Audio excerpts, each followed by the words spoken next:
berries out there and some of the animals that we eat, for meat. And the rice on the lakes. And that's all. And then I just want to mention, every time we go out to gather berries, we always have a feast before. That's the same way with anything. Before we take it out of the woods, like meat, berries, we have a feast.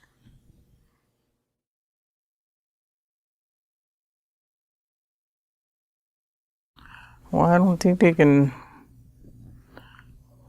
I don't even know if they're doing it. All I know is they're cutting a lot of wood out of the woods. We have a historian, tribal historian, that makes sure there's not a burial mound or anything buried there before they can cut the trees. And then the EPA department tries to keep all those beetles out and those plants that don't belong.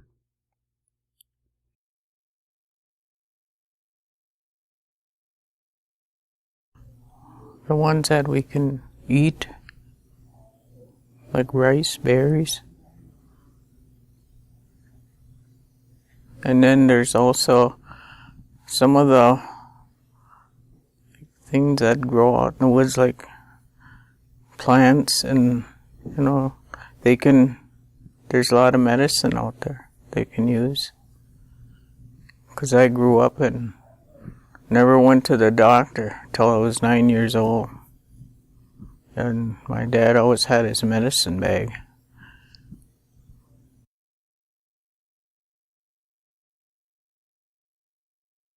Well, there's not as much as there used to be years ago when I was growing up.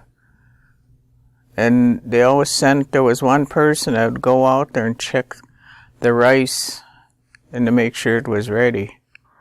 Now you got even, like white people coming on the rice beds, and some don't know what they're doing. And when I was growing up, my mother and dad would say they shouldn't be on the lake because they don't know what they're doing. They're going to knock down the rice, or not, be careful and all that while you're out there.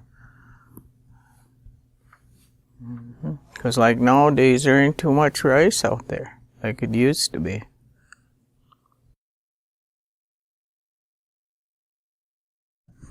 I myself think that the fish in the lake is a good source for eating and stuff. Because like they go spearing, and a lot of people they give us, especially during the walleye season, they come and give us the elder office fish so we can hand out to the elders so they can have their share. That's the way with the venison too. They give us meat and to give to the elders. Maple syrup. Yeah, wild rice.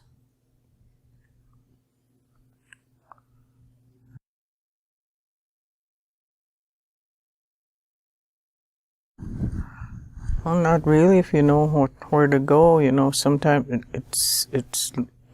it's not only us, the Indians that are out there, and now you got the white people going out there and gathering rice and doing the maple syrup. Remember last year we had a hard time getting blueberries for the feet?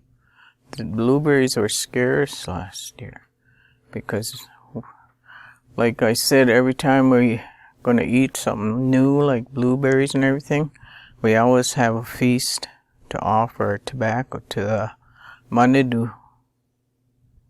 And last year there was very few berries.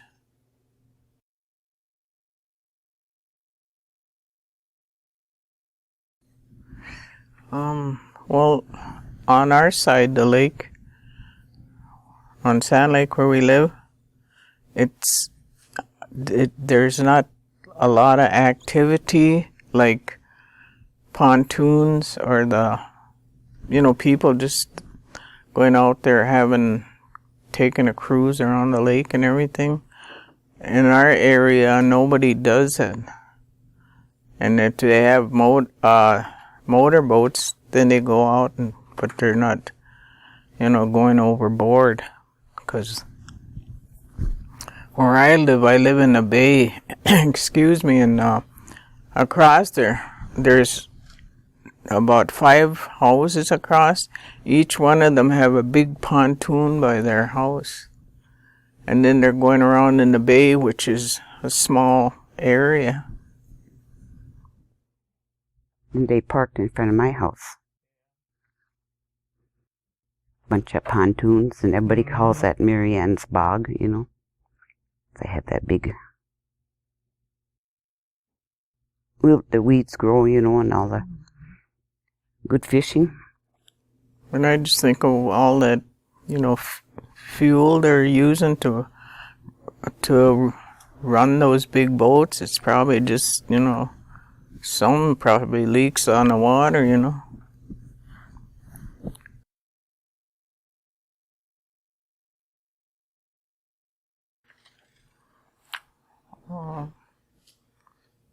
I know when it's spearing season, they go out for walleye, and then I know they get muskies too. And again, like I say, especially some of the young people, they come and give us fish. They clean it, and they cut it up, and they put it in vacuum bags, and then they bring it to our office, like I said, and we get to hand it out to the elders that want some. The EPA has been working with the forest preserves to get rid of the carp on Clam Lake for a few years, and with the school in the Burnett County. So I believe they've been making some headway with that carp because they're so destructive, They have found what they call invasive species, like the purple loosestrife and all these awful invasive plants. And some are encroaching on your rice beds. What should be done about that? They should be looking for ways to get rid of it. If they have been. Tony, that used to work there, he was a big help. I remember him about when he started here. That was before 2000. He was working with the wild rice then, trying to keep it going. And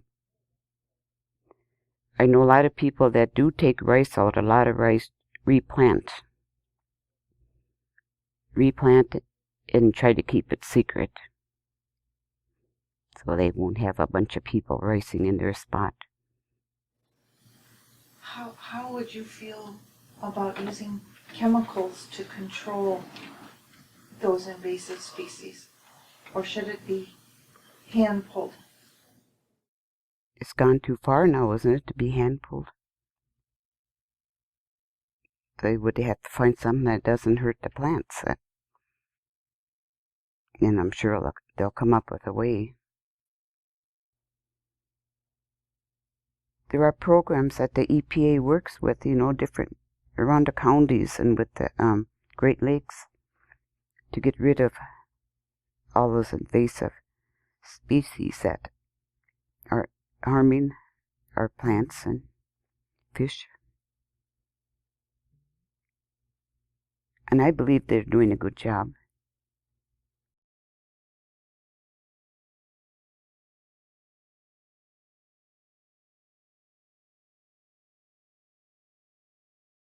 I think a lot of the young people are very connected to our environment and our Mother Earth because I think the parental teachings in the community are still strong.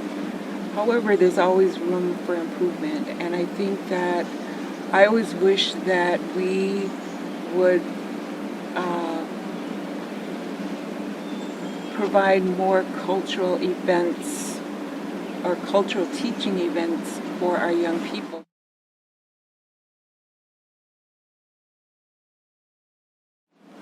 Well, I think that's I think generally the forest should be sustained, but I think that in keeping a forest healthy, you do have to gather some of the timber out of the forest to make it, healthy, so that the dead or down trees are taken out and stuff, and there's more room for growth for a new forest. So yeah, I think there should be a balance of that. Yeah.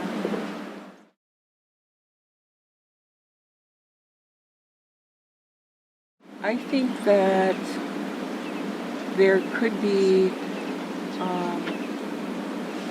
just educational gatherings or information provided to our communities, whereas people can practice using less energy, like rather than leave your TV on all night or a light on all night, we'll turn it off because it is costing the environment to just,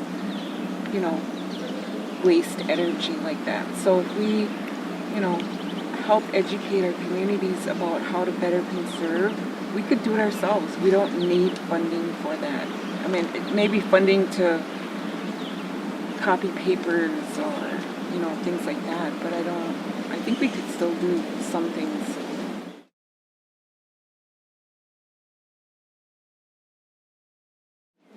We could always use more information on how to do that better, and we could always get better at it.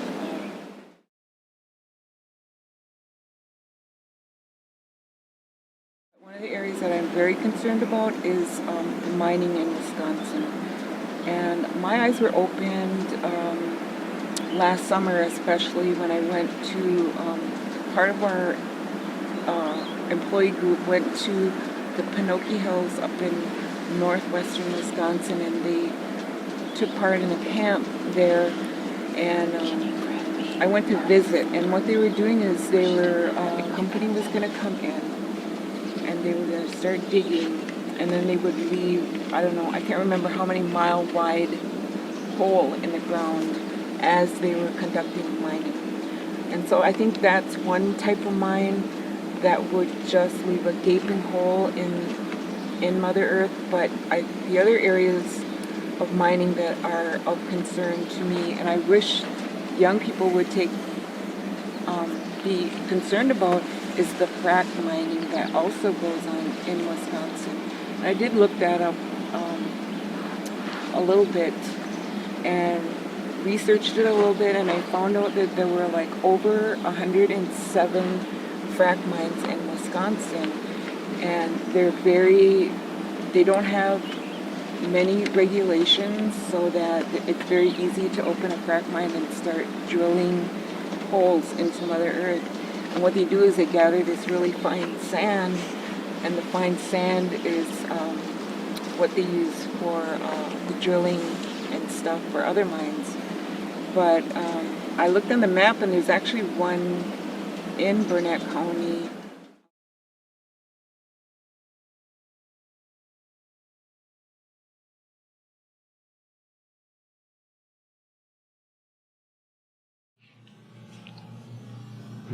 Precious environmental resources. I think the trees, the animals in the woods, forest of birds that fly through there, the fish swimming in the lakes, anything that swims in the lakes, and anything that is on the ground is very precious to our way of life. The plants, you look around, you see plants. There's a lot of value in the plants to the Anishinaabe people.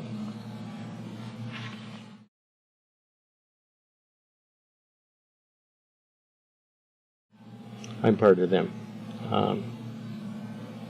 I use them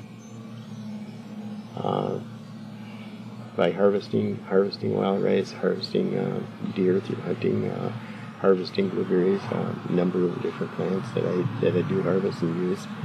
I think that's where my connection comes from.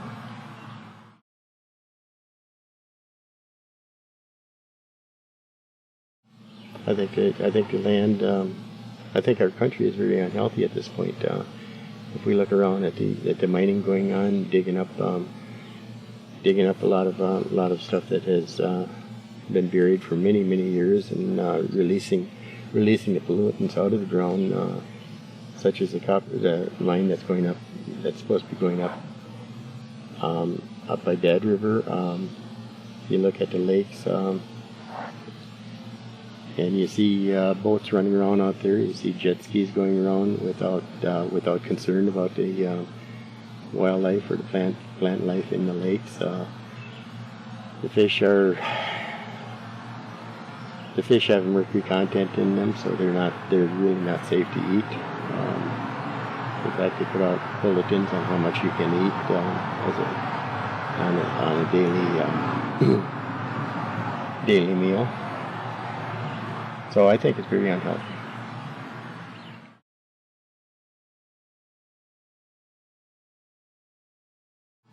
Some of them are still fairly common. Others are becoming scarce because of pollutants. A lot of them are dying off because there's so many restrictions on the lands here that we as native people cannot go out and harvest a lot of the stuff that we need or that we should be harvesting. You've got all the landowners that have their lands posted, so we can't get out there to harvest them. You look at birch trees seems to be leaving us. When you do peel the birch open, you'll see discoloration on the inside of the bark, which indicates that there's a pollutant in the air. So it's a very unhealthy situation that we live in today. When I was growing up, my mother used to harvest the arrowhead lily pad, which has a bulb on the end of it, and we call them potatoes, and that's how we would cook them up. We'd cook those up and eat them, but that's not the only thing that was harvested out there. I mean, there were the reeds that were harvested. There was a number of things that were harvested that she used for different things to be self-sufficient as we lived on this reservation that doesn't happen anymore.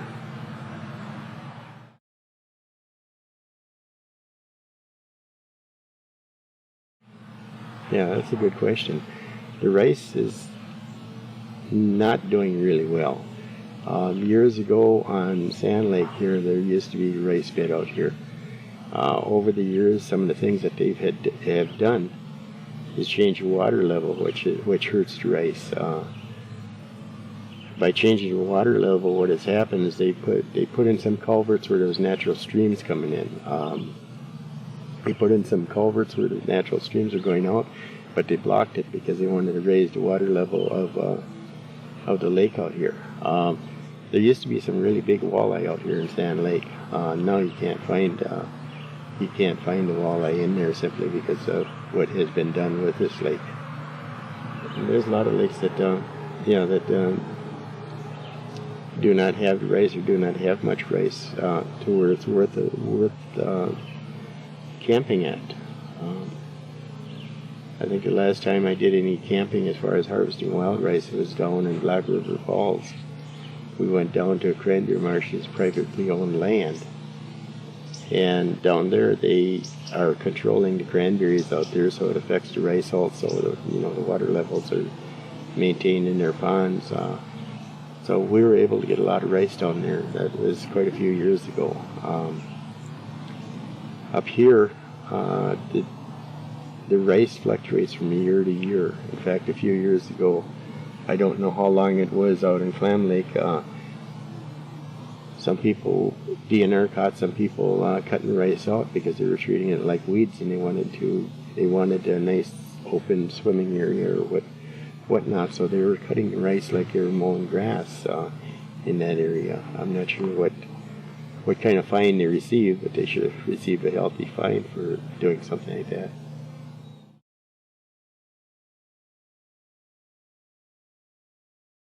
Some of the youth are connected.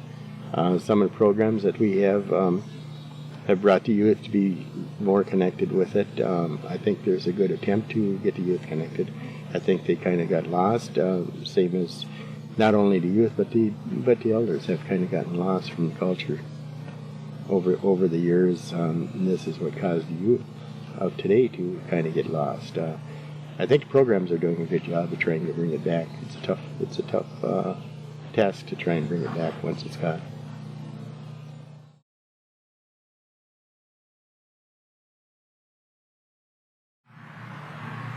I think the forests are much smaller right now. They're hard to get lost in.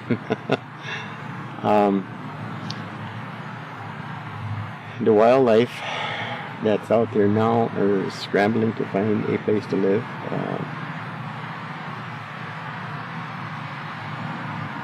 When I was growing up, we were able to go out and watch a lot of the wildlife. We lived in places where we would be in the forest, living in the forest. And now you look around, you see everybody with nice lawns. You look at this lawn here, nicely mowed. But what does that do to the environment? It doesn't, this is the kind of stuff this is how it's changed. We turned around and knocked our trees down so we could have a nice, beautiful yard. For what?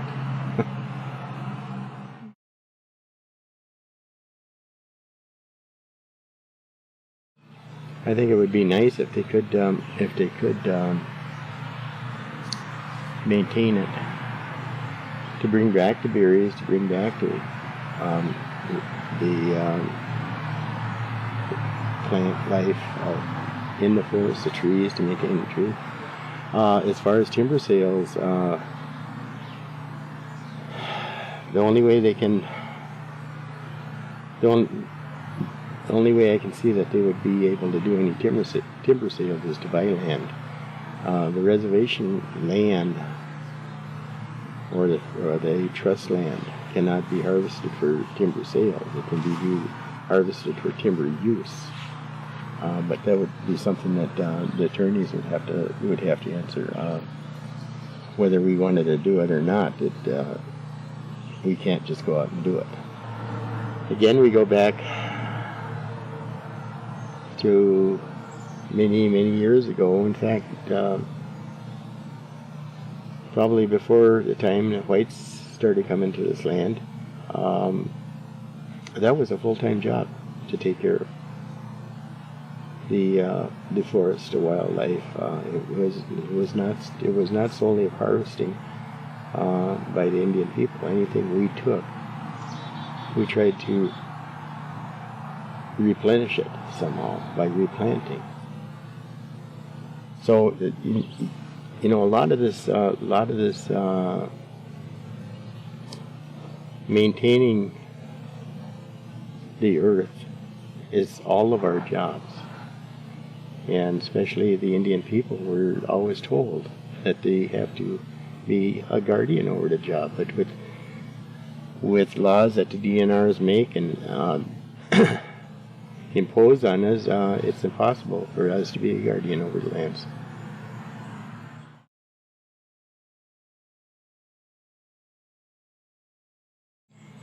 I think that there's an increase in cancer rates as far as what is attributed to. No, I have no idea what. I think there's a lot of things that you can attribute to cancer, and it's in the processed foods. Again, we're being forced to use processed foods, which we didn't use many years ago.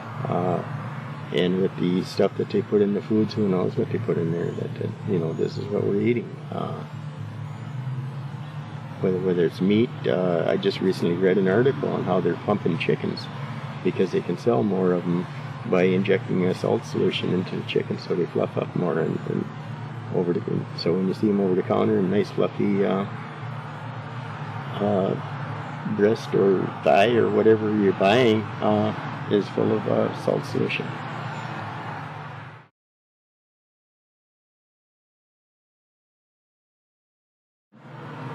Education. I think it would have to be education to the youth. that they need to start looking at the land. I think that would be our best investment at this point.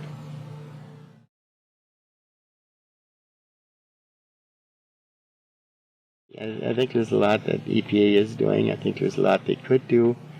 But